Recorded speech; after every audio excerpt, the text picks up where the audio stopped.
Shalom सभी को। एक और बार 40वें दिन के तीसरे दिन में आप सबका स्वागत है। कल तक हमने सीखा यूहन्ना रचित सुसमाचार पहला अध्याय पहले 3 वाक्य। अगर आपने वो नहीं देखा तो जरूर वापस जाकर उस वीडियो को जो मेंशन किया गया है उस पे जरूर आप अपना ध्यान दीजिएगा। आज हम देखेंगे चौथा और 5वां वाक्य पहले अध्याय का। लिखा है, उसमें जीवन था और वह जीवन मनुष्य की ज्योति था। ज्योति अंधकार में चमकती है और अंधकार ने उसे ग्रहण ना किया। वचन को जल्दी से पिता परमेश्वर के साथ तुलना करने के बाद यूहन्ना प्रभु यीशु मसीह को एक ज्योति के साथ तुलना करता है। तो सवाल यह होता है कि उसने जीसस को एज अ लाइट क्यों घोषणा किया? क्योंकि जब आप उत्पत्ति की किताब पहला अध्याय 2 और 3 वाक्य देखते हैं, वहां पे स्पष्ट किया जाता है कि पृथ्वी में जो कुछ था सब कुछ बेडोल और अंधेरे में था और सब कुछ एक केओस था। और लिखा है बाइबल में कि परमेश्वर की आत्मा मंडरा रही थी और पिता ने फिर कहा उजियाला हो और उजियाला हुआ।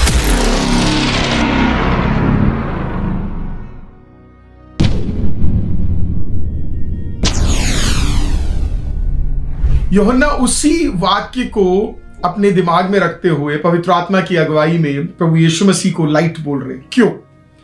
जब आप सृष्टि की शुरुआत देखते हैं तो लाइट ने क्या किया? जब उजियाला आया तो दुनिया में जितना अंधकार था उस उजियाले के द्वारा वो सारा अंधकार, वो बेडोलपन, वो केओस, वो डार्कनेस सब खत्म हो गया।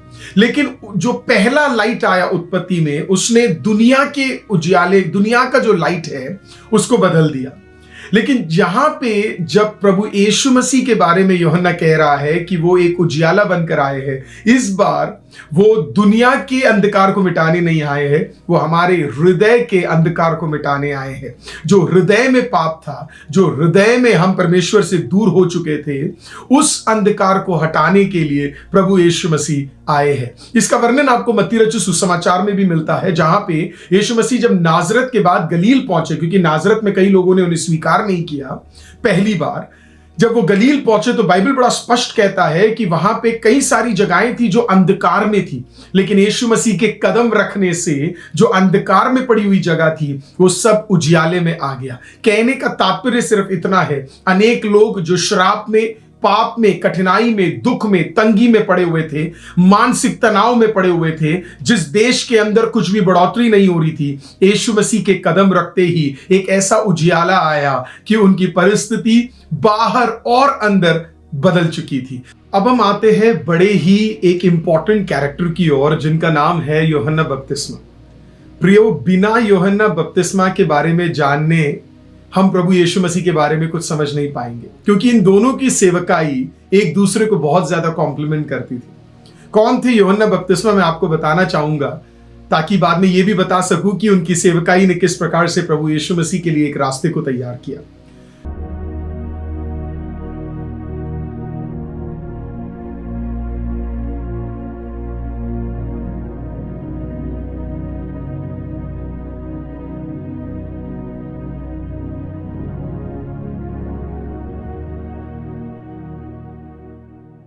थियोलॉजियंस का कहना है तकरीबन 4 BC से लेकर 30 AD के बीच में ये पैदा भी हुए और उसके बाद इनका देहांत भी हुआ। गॉस्पेल की लूक हमें यह भी बताती है कि इनका जो जन्म है बड़ा ही अद्भुत था।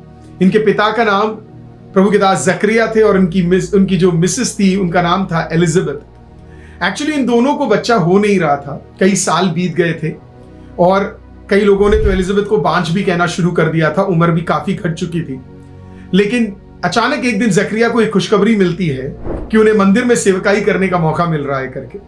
इसी के बीचों बीच एक दिन स्वर्गदूत आता है और उसी के करीब उसको इस प्रकार से बताता है कि तुम्हें एक और खुशखबरी मिल रही है, वो ये है कि तुम्हारी जो बीवी है वो गर्भवती होने जा रही है और एक अद्भुत बच्चा पैदा होने जा रहा है। कहानी में इस प्रकार से है कि जकरिया को एक्चुअली बिलीव ही नहीं हुआ, लेकिन जब परमेश्वर ने कोई वाणी कर दी तो उसका होना अनिवार्य होता है। और हम देखते हैं कि फाइनली यूहन्ना पैदा हुआ। जब वो पैदा हुए तो स्वर्गदूत ने इस प्रकार से भी बताया कि उनका पालन पोषण और पहनना और किन किन कार्यों का उन्हें सावधानी से कार्यों को करना है। उनका जो पहनावा था वो ऊंट के बालों से बने हुए कपड़े और एक लेदर बेल्ट था। उनका जो डाइट था वो था लोकस्ट, टिड्डे और वाइल्ड हनी। कहा जाता है कि उनको बिल्कुल भी वाइन या दाखरस अलाउड नहीं था। और जो ये प्रभु के दास थे, इनकी एक खासियत ये थी कि बहुत ही नम्र थे। इन्होंने इस प्रकार से यीशु मसीह के विषय में कहा कि वो बढ़े और मैं घटूं करके।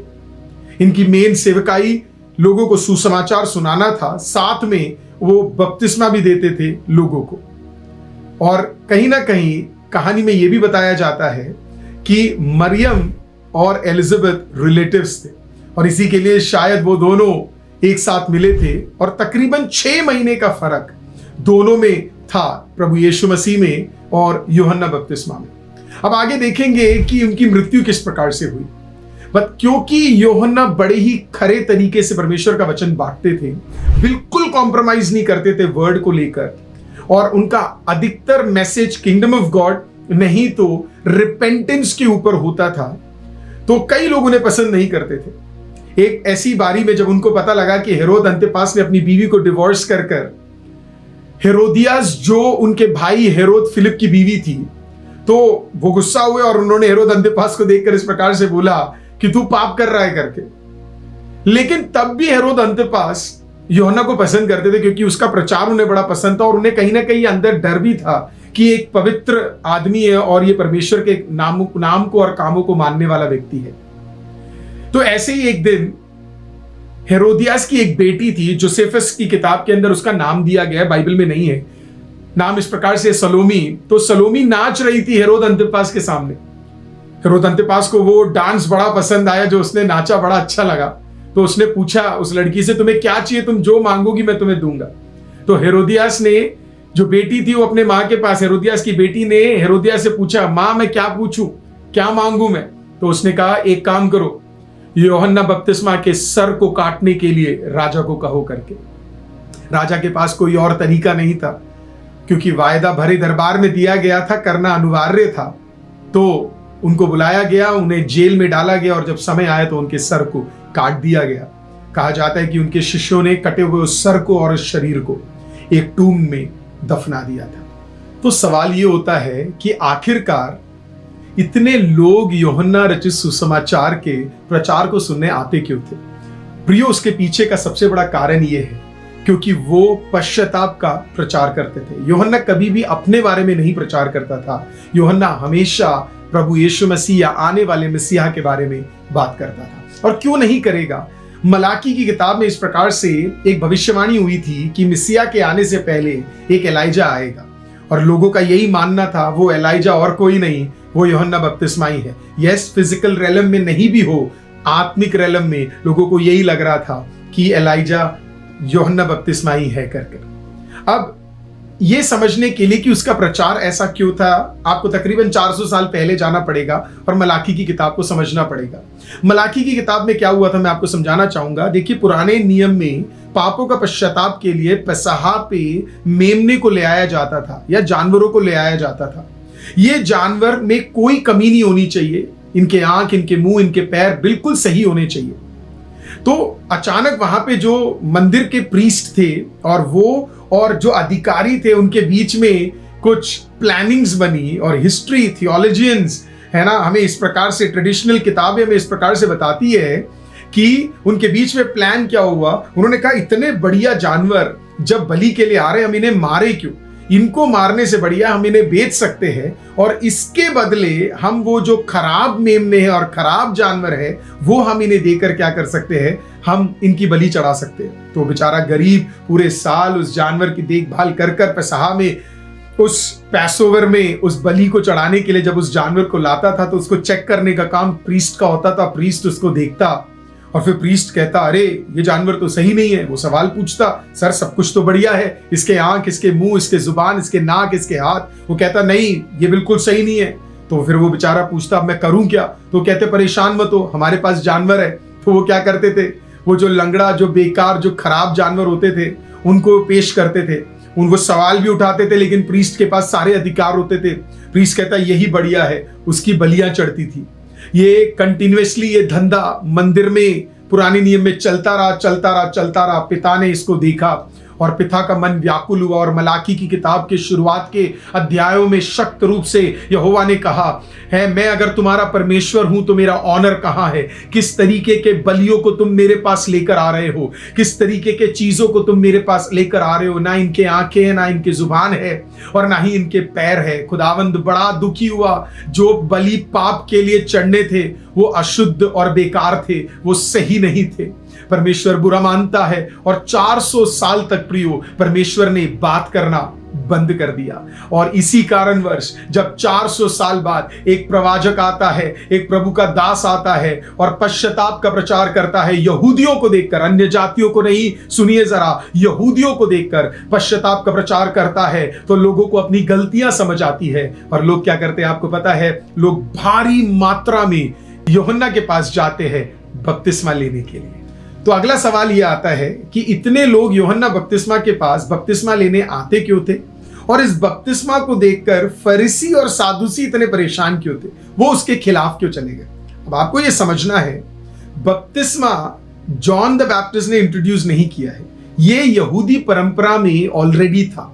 देखिए, जो बैप्टिज्म था ये एक नोवल रिचुअल था इजराइलियों का, और वो उनके लिए होता था जैसे मान लो कोई अन्य जाति है, उस अन्य जाति को जुडाइज्म में या यहूदियों में एक प्रोसलाइट के रूप में लेके आने के लिए उनके लिए किया क्या जाता था आपको पता है? उनको बपतिस्मा दिया जाता था।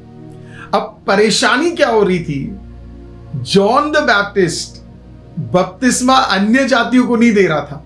जॉन द बैप्टिस्ट बपतिस्मा दे रहा था यहूदियों को और कह रहा था तुम परमेश्वर से दूर चले गए, तो पाप के छुटकारे के लिए तुम क्या करो? तुम बपतिस्मा लो और वापस परमेश्वर में आओ। और ये देखकर भयंकर भड़क गए जितने भी फरीसी और सादुसी थे। तो कई लोग आए और उन्होंने सवाल भी पूछा, और इस वचन को शायद आपने कई बार सुना भी होगा कि तुम्हें किसने अधिकार दिया पानी में बपतिस्मा लेने का, है ना? तुम क्यों लोगों को पापों से मुक्ति के लिए बपतिस्मा दे रहे हो? तो यूहन्ना ने यह भी कहा, मैं तो अभी पानी में बपतिस्मा दे रहा हूं, पर मेरे पीछे एक आ रहा है, और जो आ रहा है वो तुम्हें पानी से नहीं, वो तुम्हें आग से बपतिस्मा देगा। यूहन्ना का मकसद सिर्फ इतना था कि लोग पापों से पश्चाताप करें। दूसरा उसका मकसद हमेशा खुदावंद प्रभु यीशु या मसीहा के नाम को उठाना था। और तीसरा, वो वेट कर रहा था कि कब यहूदी लोग एक सही धार्मिकता से खुदावंद के पास आएंगे। तो आगे बढ़ते हुए हम यूहन्ना 1:14 में इस प्रकार से वर्णन देखते हैं कि कैसे वचन को या यीशु मसीह को तंबू के साथ भी तुलना की गई। लिखा इस प्रकार से, और वचन देहधारी हुआ और अनुग्रह और सच्चाई से परिपूर्ण होकर हमारे बीच में डेरा किया, और हमने उसकी ऐसी महिमा देखी जैसे पिता के एकलौते की महिमा थी। प्रियो, पुराने नियम में एक्सोडस की किताब 26वें अध्याय में हम देखते हैं कि परमेश्वर मूसा को कहता है कि एक तंबू बनाओ और मैं अपनी उपस्थिति को, ग्लोरी को उसके भीतर लेकर आऊंगा। जब आप 1:14 में वर्ड ड्वेल्ट देखते हैं, उसे ग्रीक में स्केनो कहा जाता है। उसका एक्चुअल मतलब आप जानते क्या है? टैबरनेकल और पिचिंग अ टेंट करके है। तो कहने का तात्पर्य यह था कि जब ये कॉन्टेक्स्ट यूज किया, टैबरनेकल वर्ड यूज किया यीशु मसीह के लिए, तो यूहन्ना दिखाना चाहता था कि परमेश्वर अब अपनी उपस्थिति सिर्फ तंबुओं में नहीं रखता है, लेकिन अपनी पूरी उपस्थिति प्रभु यीशु में रख रहा है।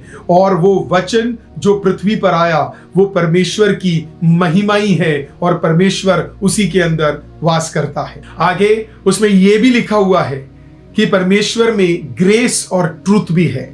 कहने का मतलब जो मंदिर ने खो दिया था सच्चाई, और जो ग्रेस खो दिया था प्रभु यीशु मसीह में, वो ग्रेस और ट्रुथ दोनों वापस आ रहा है।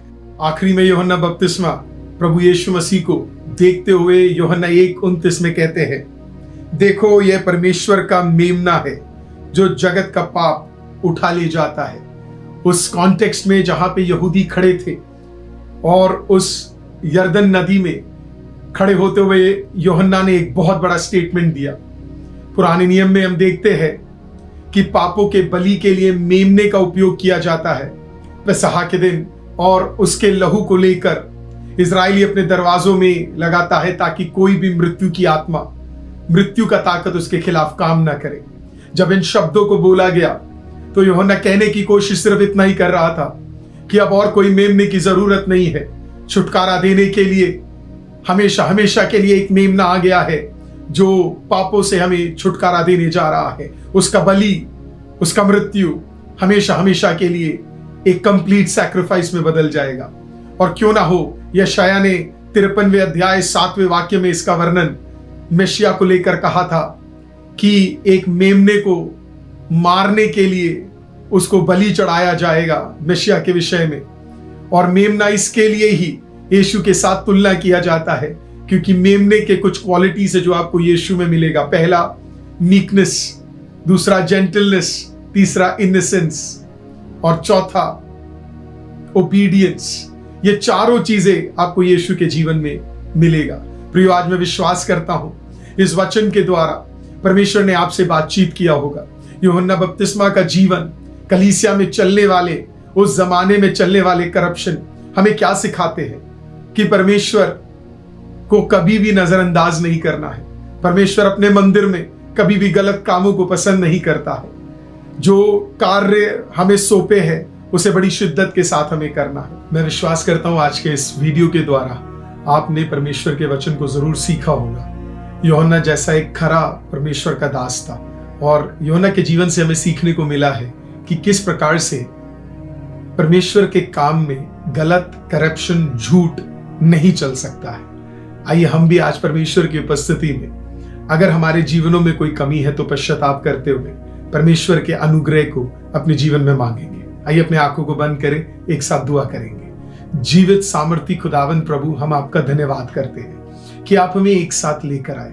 प्रभु जी, हमने इस वचन से सीखा खुदा बाप, एक सच्चा परमेश्वर का बेटा बनके या प्रभु जी आपका दास बनके किस प्रकार से जीना है। खुदा बाप, जो बोल्डनेस आपने उसमें दी वही ही आओ हमारे अंदर भी दीजिए, हम प्रार्थना करते हैं। मुझे सुनने वाले हर एक भाई और बहन के जीवन में प्रभु जी एक अद्भुत प्रभु जी हियाव करेज प्रभु जी आप देने जा रहे हैं। खुदा बाप, उनके काम, उनके सेवकाई, उनके हर कार्यों में खुदा बाप प्रभु जी एक अद्भुत प्रभु जी प्रेजेंस खुदा बाप हियाव का आज से हम देखेंगे। खुदा प्रभु जी, प्रेरितों की किताब 4 अध्याय में लिखा है कि शिष्यों में बड़ाई एक हियाव था खुदा बाप, आपका वचन बांटने के लिए। उन्होंने प्रार्थना किया, आपने दिया। आज हमें भी उस हियाव से भरिए परमेश्वर। अगर हमें आज सुनने वाले कोई भी है खुदा, अगर प्रभु जी कोई भी जिसने यीशु को नहीं ग्रहण किया तो और प्रभु जी आज वो उस प्रार्थना को कर रहे हैं, तो प्रभु जी आप उसे सुने, कबूल करें और अपने राज्य का भाग बनाए। हम में से अगर खुदा बाप ऐसी कोई कमी है खुदा, किसी भी प्रकार का प्रभु जी, स्पेशली घमंड का अगर है, तो प्रभु जी आप हमें नम्र बनाए परमेश्वर। खुदावंद प्रभु जी, ऐसा करने के लिए धन्यवाद परमेश्वर। अपनी महिमा और सामर्थ्य से प्रभु जी आप हमें भरिए और परमेश्वर प्रभु जी आप हमें आगे लेकर जाइए। ऐसा करने के लिए धन्यवाद, आदर महिमा आपको देते हैं, यीशु मसीह के नाम से मांगते हैं, सुने कबूल कीजिए, आमीन। एक और बार आप सबका धन्यवाद, समय निकालकर आपने इस वीडियो को देखा। अगर ये बाइबल स्टडी आपको आशीषित किया तो प्लीज इसे जरूर शेयर कीजिए ताकि अधिक से अधिक लोगों तक ये पहुंचे। अगर कुछ कमी घटी आपको इसमें दिखे तो आप क्षमा भी कीजिए। हम हार्डवर्क कर रहे कि इसे और बेहतर से बेहतर बना सके। अपनी प्रार्थनाओं में हमें भी याद रखें। कल उपवास में फिर से मिलकर